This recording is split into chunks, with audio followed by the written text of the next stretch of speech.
इसी के स्टाइल से मैं भी बल्लेबाजी करूंगा। ये जिस स्टाइल से चलता है उसके स्टाइल से मैं भी चलूंगा। जिस स्टाइल से ये खाना खाता है उसी अंदाज से मैं भी खाना खाऊंगा। ये जिस तरह से बातें करता है उस तरह से मैं भी बातें करूंगा। मगर उस 18 साल के पागल जवान से मैं पूछना चाहता हूँ, जरा ये बता, तू जिसकी नकल कर रहा है क्या वो तुझे जानता भी है? क्या वो तुझे पहचानता भी है? क्या वो तेरा नाम भी उसे तुझे मालूम है? क्या वो तुम्हारे खानदान वालों को जानता भी है? वो 18 साल का बच्चा जवाब देगा, मौलाना क्या बात करते हो, उससे मेरा क्या मतलब है? मैं उसे जानता हूँ, वो मुझे नहीं जानता।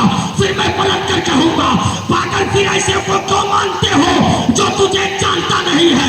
अगर मोहब्बत ही करनी है उस आमना के लाल से करो कि जब अंधेरा जा रहा था उजाला आ रहा था, आमना के शिकमेला से अब्दुल मुत्तलिब के घर वक्त सुबह सादिक बरोज पीर माह रबीउल नूर का पुरबहार मौसम है, मुस्तफा की आमद है। जैसे ही मुस्तफा तशरीफ लाते हैं सरसब्दे में रखकर सबसे पहले ऐलान किया था, रब्बे हबली उम्मती, रब्बे हबली उम्मती, रब्बे हबली उम्मती, रब्बे हबली उम्मती। ए मेरे परवरदिगार मेरे गुनाहगार उम्मतियों को मेरे हवाले कर दे। ए मेरे मौला मेरे गुनाहगार उम्मतियों को मेरे हवाले कर दे। आज की तारीख में एक बाप क्या चाहता है?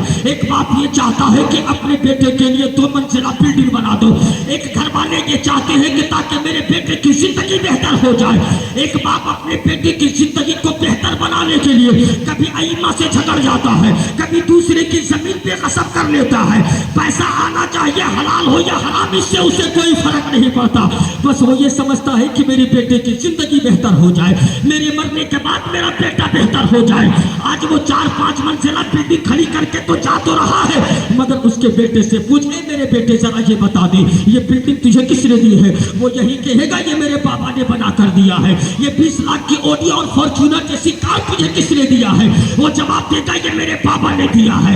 ये बैंक बैलेंस 10 लाख का तुझे किसने दिया है? वो कहेगा कि मेरे बाबा ने दिया है। जरा उस वफादार बेटे से पूछ ले, चल ना आज की रात ऐसा करते हैं, आज तुम्हारे बाप को दफन किया जा रहा है, ऐसा करो कि आज रात भर कम से कम कब्र के अंदर तो छोड़, कम से कम कब्र के बाहर बैठकर पूरी रात कुरान की तिलावत कर दो।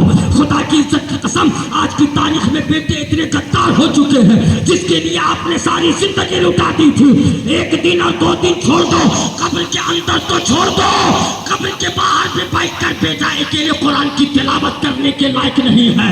वजह क्या है मेरे प्यारे? फिर ऐसे पे हम क्यों मरते हैं? जरा गौर कर, मरने के बाद सारी दुनिया जब कब्र की अंधेरी कोठरी में तुझे छोड़कर चली आएगी, उस वक्त किसी और की मोहब्बत काम ना आएगी, मदीने वाले मुस्तफा की मोहब्बत काम आएगी। इसलिए प्यार करना है तो उस मुस्तफा से करो, कामयाबी चाहते हो तो मुस्तफा के दामन में आ जाओ, अगर दुनिया और आखिरत में भलाई चाहते हो तो नबी की पनाह में आ जाओ।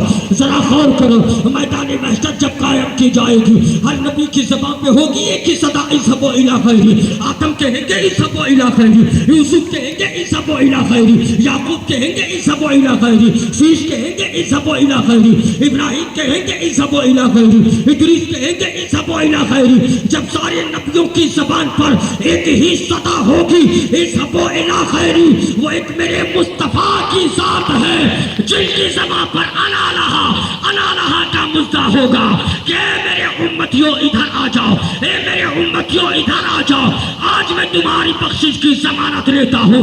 तब डॉक्टर इकबाल ने कहा था कि मोहम्मद से वफा, कि मोहम्मद से वफा, तूने तो हम तेरे हैं, ये जहाँ चीज है क्या लौहो कलम तेरे हैं।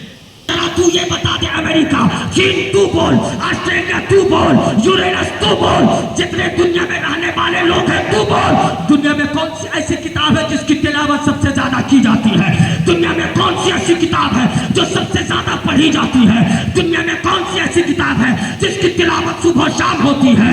तो आप मुसलमान हो, मैं मुसलमान हूँ, मैं कहूँगा कि कुरान, मगर आप कहोगे मौलाना इसकी क्या दलील है? तुम तो कहोगे कि कुरान तुम्हारा होली बुक है, कुरान तुम्हारा पवित्र किताब है, इसलिए तुम कहोगे कि दुनिया में सबसे ज्यादा तिलावत करने वाली अगर कोई किताब है तो वो कुरान عظیم ہے تو میں دعوے کے ساتھ کہتا ہوں کہ یہ بات حق ہے. اگر پوری دنیا میں سب سے زیادہ کتاب کی تلاوت کی جا رہی ہے, جس کتاب کو پڑھا جا رہا ہے, وہ کوئی اور کتاب نہیں, وہ ہمارا قرآن مجید ہے, وہ کلام اللہ ہے. اگر اس بات کا پروف چاہتے ہو تو مجھ سے مت پوچھو, جا کر کے ہارورڈ یونیورسٹی کو اٹھا کر کے پڑھ لو.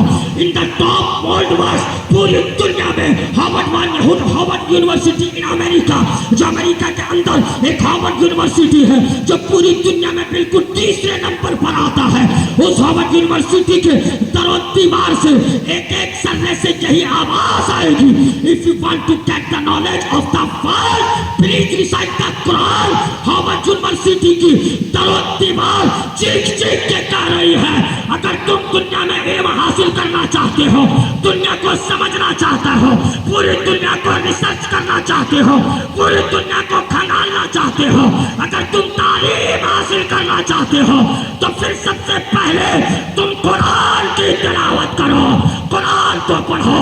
ذرا بولیے کس کی بولی ہے؟ یہ ہارورڈ یونیورسٹی کی بولی ہے جو کہتا ہے کہ قرآن کی تلاوت کرو.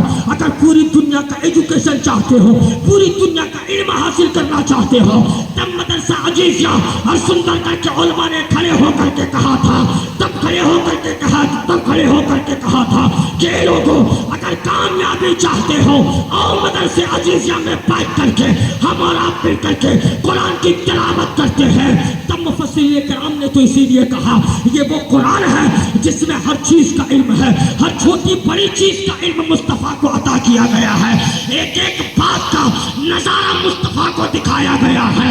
اب تم جب یہ مان چکے ہو کہ قرآن میں فزکس بھی ہے, قرآن میں بایولوجی بھی ہے, قرآن میں بوٹنی بھی ہے, قرآن میں تمام سائنسی باتیں موجود ہیں, قرآن میں ایک ایک ذرے کا علم ہے, جب یہ تسلیم کر چکے ہو تو یہ ماننا پڑے گا کہ اگر قرآن میں فزکس ہے تو مصطفیٰ فزکس بھی جانتے ہیں, قرآن میں بایولوجی ہے تو مصطفیٰ بایولوجی بھی جانتے ہیں, قرآن میں بوٹنی ہے تو مصطفیٰ کو بوٹنی کا بھی علم ہے, قرآن میں زولوجی ہے تو مصطفیٰ کو زولوجی کا بھی علم ہے, قرآن میں ہائیڈرولوجی ہے تو مصطفیٰ ہائیڈرولوجی بھی جانتے ہیں, قرآن میں فزیولوجی ہے تو مصطفیٰ فزیولوجی بھی جانتے ہیں, قرآن میں میڈیکل سائنس کا ذکر ہے تو مصطفیٰ میڈیکل سائنس بھی جانتے ہیں.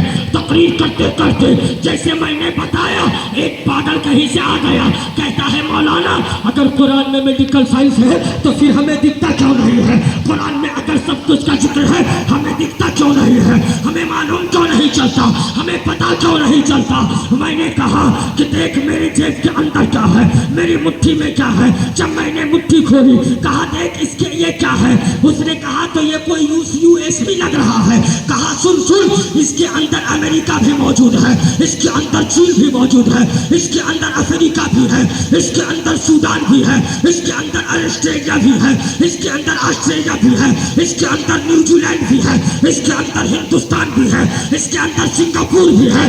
اس نے کہا مولانا پاگل ہو گئے ہو کیا, یہ ایک USB دکھ رہا ہے, اس USB کی کیپیسٹی ہے 4 GB ریم لکھا ہوا ہے, اس میں تو میڈ ان انڈیا لکھا ہوا ہے, اس میں تو مینوفیکچر کا ڈیٹ لکھا ہوا ہے, کب یہ بنا کب یہ ختم ہوگا اس کی تاریخ لکھی ہوئی ہے. تم کہتے ہو کہ اس کے اندر آسٹریلیا ہے, اس کے اندر پاکستان ہے, اس کے اندر سودان ہے, اس کے اندر امریکہ ہے, اس کے اندر آسٹریلیا ہے.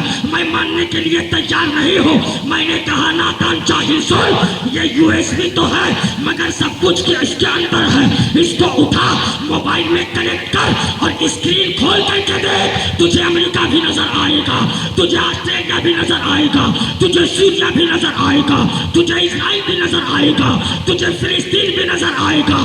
پھر کہا مولانا کہنا کیا چاہتے ہو, کہا سن کہنا یہ چاہتا ہوں قرآن میں ہر شے کا علم ہے مگر تیرا دل محبت مصطفیٰ سے خالی ہے, مصطفیٰ کی محبت سے تیرا سینہ خالی ہے. اگر سب کچھ دیکھنا چاہتا ہے تو اسی قرآن کو محبت کی نظر سے اٹھا کر سینہ مصطفیٰ میں ڈال کر مشکات نبوت کے اسکرین پر دیکھ لے, کائنات کا ذرہ ذرہ نظر آ جائے گا, کائنات کا ایک ایک شے نظر. نعرہ تکبیر, نعرہ رسالت, نعرہ رسالت, جشن دستار بندی, نعرہ تکبیر.